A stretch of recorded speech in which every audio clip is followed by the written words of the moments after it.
Bayangkan, Anda sedang berada di tengah lautan, angin tenang, matahari bersinar hangat, tapi dalam hitungan menit, semua berubah menjadi neraka di atas air. Inilah kisah nyata dari KM Barcelona 5, kapal penumpang yang seharusnya menjadi penghubung antara pulau, kini jadi saksi bisu dari tragedi laut terbesar di pertengahan 2025. Minggu siang, 20 Juli 2025, KM Barcelona 5 sedang dalam perjalanan dari Kepulauan Talaut menuju Manado, Sulawesi Utara. Kapal membawa ratusan penumpang, anak-anak, lansia, keluarga, dan awak kapal. Semua tampak berjalan normal. Tapi, sekitar pukul 12 siang, api muncul dari bagian belakang kapal. Diduga dari kamar nomor 33. Dalam hitungan menit,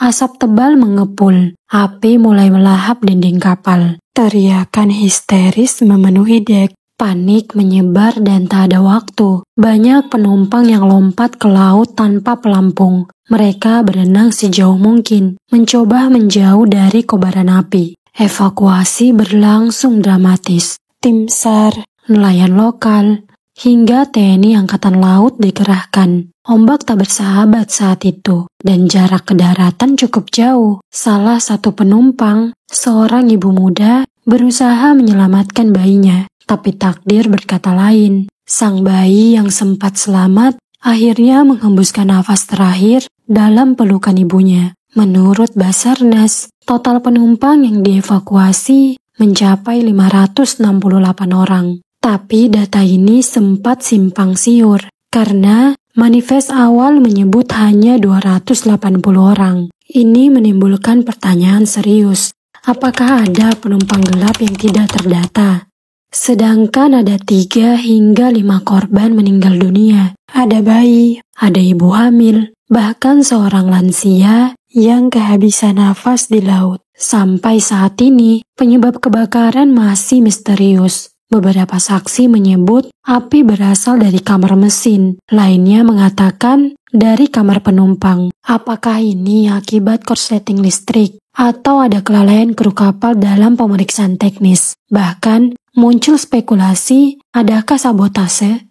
KM Barcelona 5 bukan satu-satunya kapal yang mengalami tragedi di perairan Indonesia tahun ini. Sistem pelayaran kita masih menyisakan banyak pertanyaan. Kenapa kapal bisa kelebihan penumpang? Di mana pelampung keselamatan? Kenapa komunikasi darurat begitu terlambat? Dan pertanyaan yang paling menyakitkan, berapa banyak nyawa lagi yang harus jadi korban sebelum sistem ini dibenahi? Jika kalian lihat kembali, hal yang sama juga terjadi beberapa tahun lalu, yang dialami oleh KM Express Cantika 77 Kupang NTT, Oktober 2022 kemarin. Penyebabnya juga sama, terbakar di laut saat perjalanan dari Kupang ke Kalabahi.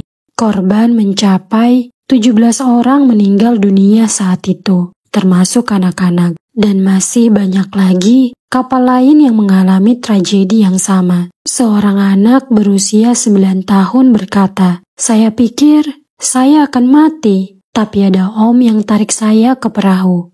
Seorang ibu menangis, "Kami cuma ingin pulang, tapi laut hampir menelan kami semua."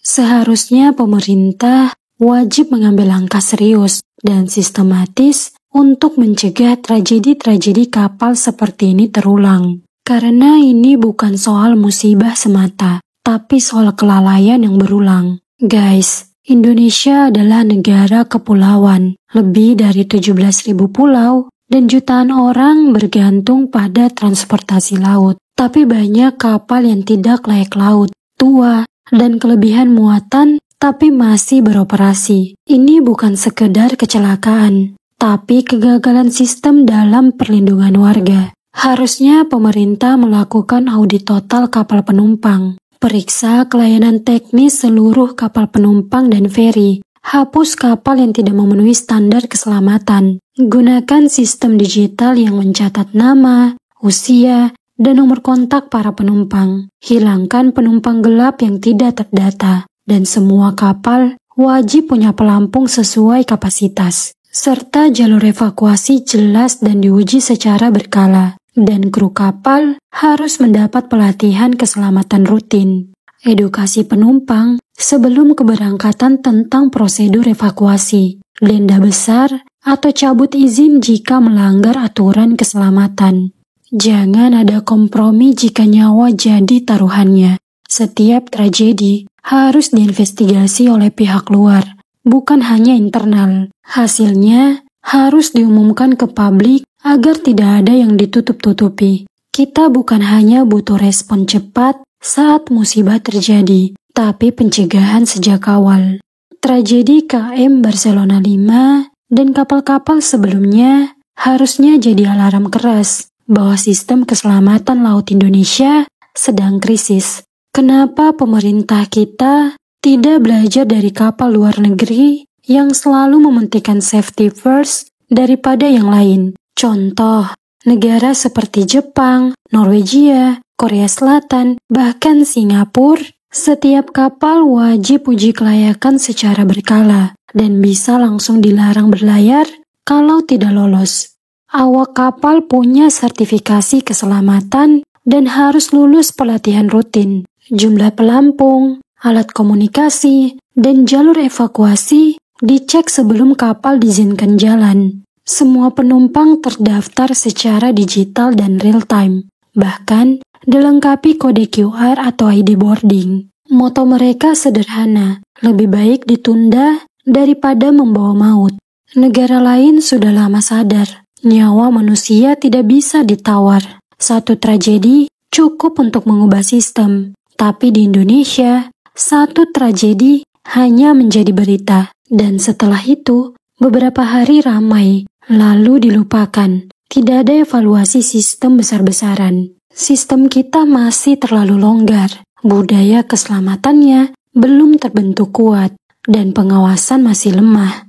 KM Barcelona 5 kini hanyut sebagai bangkai sunyi di tengah lautan. Tapi kisah para penumpangnya akan terus menggema. Semoga tragedi ini bukan hanya jadi berita sejenak, tapi jadi titik balik untuk keselamatan pelayaran dan untuk nyawa manusia yang seharusnya tak jadi taruhan. Mari kita berdoa untuk korban KM Barcelona 5 dan jangan biarkan ini terulang lagi.